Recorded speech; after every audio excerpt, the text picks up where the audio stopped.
pickleballers. Welcome to this episode of the podcast. So, first and foremost, I've got a really interesting story that Mike Wilmot from Boston Pickleball Club sent me on the kind of boom and rise of the junior club slash high school level of kind of pickleball, especially in the Massachusetts and New England area. And I'm really looking forward to sharing that with you guys. I've got a couple paddles I want to talk about first, though.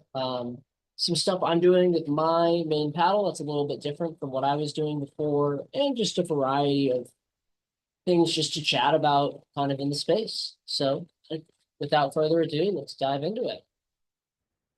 All right. So, first and foremost, I want to talk about I've been trying some new main setups. I got really frustrated with just kind of not really feeling the ball the way I wanted to feel it. And that's something to say because I'm currently maining, in my opinion, one of the best sweet spots in feeling paddles in pickleball in the Carbon 2X. And I find that it's really good feel and kind of plow through and a really big sweet spot, kind of as all the true foams are the big sweet spot. So what I changed is I before had about 8 inches of tungsten tape like this from here to here. I went back to actual lead tape. So I went with 1 gram lead tape. I did about 5 inches here, 5 inches here, so the bottom corners, but I went a little bit into the face of it, like right to the bottom of the C of the carbon. And then I did a 3-inch strip on the top. Now, this is actually a setup that a good friend of mine showed me a long time ago and that we would use a lot when we would test these wide body paddles and even some hybrid paddles. And I find it really opens up the sweet spot and feel in most paddles of this shape. And I'm finding it working for me with the wide body. I did really like the tape here on it, but I don't know, it just became too much over time. And I'm finding this setup's more friendly to what I like. It's still giving me that pow with it. So I did want to share that. And then, as always, I'm just using white electrical tape for the edge guards just to protect them. As you can see, right like here, they get all gnarly, a little edgy, You hit the ball, maybe you scrape the ground a little. But yeah. So, anyways, I do want to talk about a paddle that I've been testing a lot as well, and that is the 11.624 Vapor Power, the 16 millimeter. So this paddle, first off, look at this gradient. Take my camera. It's a pretty cool gradient, right? Like, I know gradient paddles are becoming a big thing, but I thought this was really cool. So my setup for this, I did about 4 to 5 inches of lead right here. I'm sorry, tungsten. I did the 0.5 pickleball effect tungsten tape right here. And I did tungsten specifically for this paddle as opposed to lead because for any of you that have hit with this already and those of you that haven't yet, it's really dense and it feels really, really thick. So I didn't want to add a ton of weight, but I felt I needed something just to pop out that sweet spot a little bit further. And so that's what I did. I'm a big fan of this pedal. I love this shape. It really reminds you of just an extended wide body shape almost. I'd like to see a lot of hybrid paddles aim for this shape in the future. I think it's a great shape. Handle's big, not for two-handed backhands, but it's not that crazy 6-inch handle that the Hirachi X has by them, which it's a great paddle, but I wish those handles were a little shorter personally. And I've well documented and talked about that in my reviews of several Hirachi X iterations. With that being said, though, this is my favorite 11.624 paddle currently. I would totally main this if the Carbon True Foam 2X did not exist right now. With that being said, I do like that, as well as the Bread and Butter Invader. That's still a paddle I find I really could go back to and use, but I don't know. Those True Foams just have my heart at the moment and my mind at the moment. With that being said, though, with the Vapor, I did do a bit of a thicker electrical around it for more protection, and I find it's just a great overall paddle. I actually don't think it hits all that hard personally compared to the other Gen 3 style paddles. I would put this at the top of all court, leaning into power or the low end of power. I think the paddle techs hit a little harder than this, but they're also elongated shapes and wide body shapes.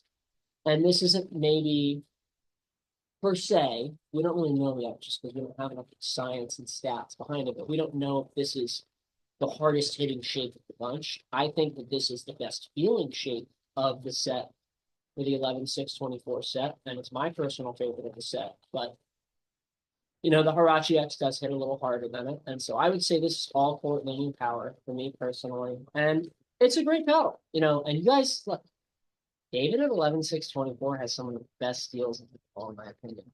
Um, Feel free to use our code or our affiliates link on the DDOG_Pickleball codes list that I leave in the bio and the link tree on all of our socials. But with that being said, give us some great deals, whether it's our code or another code, to really get these paddles for cheap. And this is cheap power for you right here.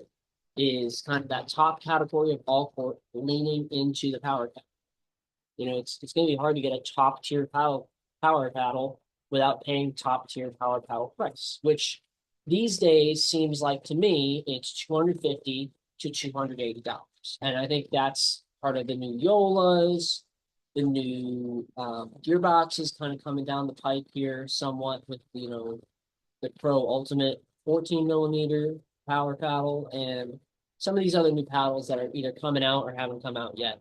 That seems kind of like the price for that top tier of power. And then the power below that is kind of in that 220 to 160 range. And then you enter kind of all sorts of things. But just to give you guys kind of a high-low, my personal understanding and takes on that from just having tested a lot of paddles and been in the space for not a ton of time, but a decent amount of time now. So I did want to share that. And that, Baker's a solid paddle. I'd be really curious to see how the Allport did compared to this. I actually think I might like the Allport a little more because I feel like I might have more room to customize and it might be a little less thick and dense. I'd also love to see a 14 millimeter of this or even 15 and just maybe tone down the power a touch to get the control in there. You could have a great winner here with paddle. Because I think 14 would really allow you to cut that kind of dwell in and really feel the ball more, per se, as opposed to the 16 there with the big brick density. Really like the paddle, though. If you're someone that likes a thick paddle, you're going to love the Baker. If you're looking for a thick, hybrid, fast in the hand, swingable paddle, probably someone that likes between the 16 millimeter and 20 millimeter range of paddles, I think the Vapor 16 will do you just fine. With that being said, that's all I have for paddles for now. I'm also testing the GX2 series by Gearbox. I'm actually expecting the wide body and hyper wide body to be coming in kind of any minute now. So I'm really excited to get those and get testing those along with the rest of the GX2 lineup that I've been testing now for a couple of weeks and share that with you when I'm ready to do my review with you guys. With that being said, I would like to dive into this article now that I was so fortunate enough to get sent by my friend Mike at Boston Pickle Club. So the name of the article is The Inevitable Rise of Pickleball as a Varsity Sport and the Subsequent Boom of Junior Club Systems.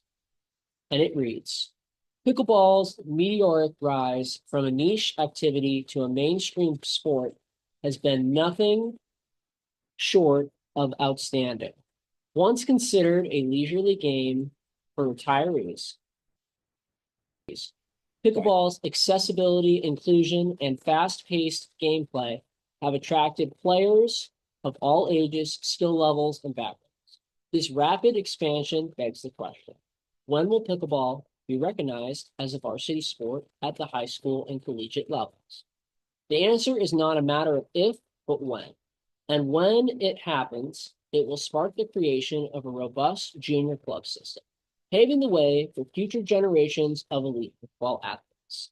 I do want to share with this as someone that has worked in tennis for over 10 years, kind of on the part-time and some full-time scale. I will say tennis is huge on juniors and junior tennis and middle school tennis, high school tennis. Those are huge, like super important parts of the New England tennis atmosphere, in particular in Massachusetts.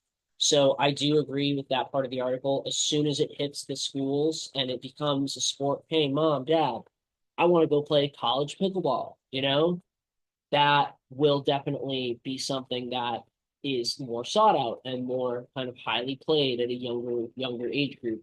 If there's some serious money going to maybe scholarship or NIL, something like that. So I think that could be a really interesting evolution of it.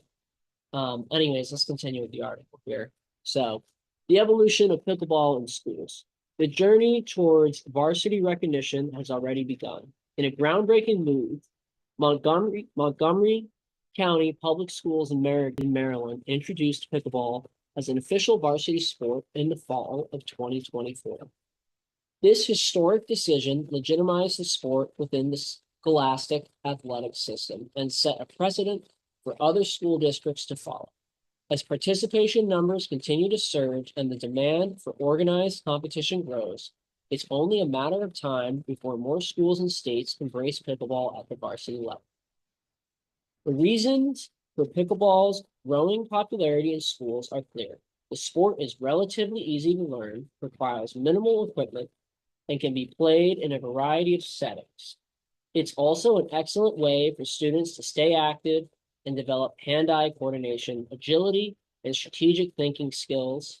Furthermore, pickleball's social nature fosters teamwork, sportsmanship, and a sense of community among players, particularly because a pickleball team would include boys and girls competing together. For example, say mixed doubles, men's doubles, and women's doubles. You could have singles, two, maybe even green breakers. Who knows? It could be a completely different format than what we see now in the pros, for all we know. So I definitely agree with this part of the article as well. I do think that pickleball is ever evolving and growing, and we have not seen its final iteration yet. All right, now let's talk specifically about the junior club system. Widespread varsity recognition of pickleball in both high school and universities will undoubtedly lead to the expansion of a structured junior club system. Similar to soccer, lacrosse, hockey, basketball, and tennis, pickleball will establish a pipeline from youth leagues to high school and college competition. Junior pickleball clubs will provide young athletes with structured training, coaching, and competitive opportunities, facilitating a smooth transition into varsity and collegiate play. This development will not only enhance player development, but also contribute to the professionalization of the sport at the highest levels. The creation of a junior club system will have a profound impact on the future of pickleball by providing young players with access to quality coaching, premium court facilities, and competitive experiences. It will nurture the next generation of elite pickleball athletes. Moreover, it will create a pathway for talented players to earn college scholarships and potentially pursue professional careers in the sport. So it also talks a little bit about what needs to happen next. It talks about collegiate explosion and NCAA prospects. And then it also talks about the MIAA, which is the Massachusetts Interscholastic Athletic Association, for those of us in Mass, aka massholes. It's talks a lot about kind of the proposal they submitted in 2021 and 2022. There's a kind of a 1 to 2 year cool down on that proposal, stuff like that. Just kind of giving you the spark notes. And in the interim, pickleball has gained traction as a club sport in Massachusetts high schools. The inaugural high school pickleball season took place in the fall of 2024, featuring 11 schools, primarily from central and western regions of the state, and the season concluded with a state championship tournament in mid-October. Sports popularity continues to rise, with additional schools across the state expressing interest in participating in future seasons. So that's kind of where it's at, in a local area here in Massachusetts. I would love to see it become a high school sport as an educator personally, as my kind of primary job. I'd love to coach that. That would be great for me personally. But, I also think that it's going to take time and it's going to take infrastructure change, because right now a lot of schools have tennis courts. Those tennis courts don't have pickleball lines. They don't have pickleball specific netting, just pickleball nets even, and they don't have specific pickleball courts. I think if you can get specific pickleball courts, next to your tennis courts, or even better, a little bit further away from them. I think that's really ideal. I also understand that a lot of schools here are very old, working on a tight budget, and that's not usually within their budgets. So I think it might be more realistic to kind of paint lines and kind of roll from there with cut nets and stuff like that and start like that and kind of grow it like that from that standpoint and then see where we're at in a couple of years. But personal opinion there. But again, I do think that it has a future here in Massachusetts, as well as in the New England area and in the US as a high school sport. And I really look forward to seeing what that future will be. So that's kind of my spark notes slash some bits from the article. Thank you again, Mike, for sending me this. This is awesome. Really enjoyed the read, really enjoyed being able to share it with you guys. And I think that ultimately it will lead to bigger growth of the sport and a wider expansion into the junior field, which is, I think, what pickleball needs right now in this area. Not to take away from us adult players who love playing, and trust me, I love adult pickleball as well. It's a lot of fun, but we also have to give the kids a chance to grow and shine as well. So that's kind of my take on it. And then kind of to wrap up, I wanted to share just some kind of personal pickleball stuff for me. I'm looking to get back into tournaments. I've been out of the game since June. Yeah, I think June of last year was the last time I played with Noah. I think I got silver, I think in a 4.045 event with him, and that was the last tournament I played. I just had a lot going on. I was teaching a lot of pickleball at the time as well. I was focused on the channel then. We had a lot of reviews coming in and stuff like that. And so I'm looking forward to doing some tournaments this spring into the summer here and in the summer. I've got two wonderful new partners lined up, one of which I was going to partner with a good amount last year, and it just didn't work out kind of schedule wise. And the other being someone new that I've met in the pickleball space that I've really been vibing with and enjoying playing with. So I'm really looking forward to that. I'm looking forward to kind of challenging that 4 or 5 level, really seeing how I can do kind of in my 4 or 5 level space in the tournament space and really kind of eventually work my way into a 5.0 level. I think I'll probably play a 4.0 kind of to 4.5 to start, just because I've been out of the tournament scene for a year. But from there, we'll see where we're at. So, yeah, that's a little bit of a personal share there. And then also, in the meantime, I plan on continuing to review paddles, stuff like that. I plan on really continuing to do what I can to kind of interview the movers and shakers in the pickleball space. See some of these new clubs and new facilities that are coming locally and kind of throughout New England, and really try and share that with you guys and capture the essence of it. And don't worry, I plan on doing more giveaways too. I know some of you guys want that. And I'm happy to give paddles out. I really enjoy doing it. But yeah, we'll see when the next giveaway will be. Definitely stay tuned. My carbon giveaway is coming up. I'm announcing the winner on April 1st, on April Fool's Day, which is fun. So who knows? It might be April Fool's for you, or it might not be. You might get a free paddle. All right. Anyways, that's all I have for this week, everybody. I hope you enjoyed it. If you liked it, please leave a comment, leave a like, subscribe to the channel if you haven't yet so you can see when the new content is coming from us. And ultimately, go enjoy it, play some pickle, and have fun. All right. Adios.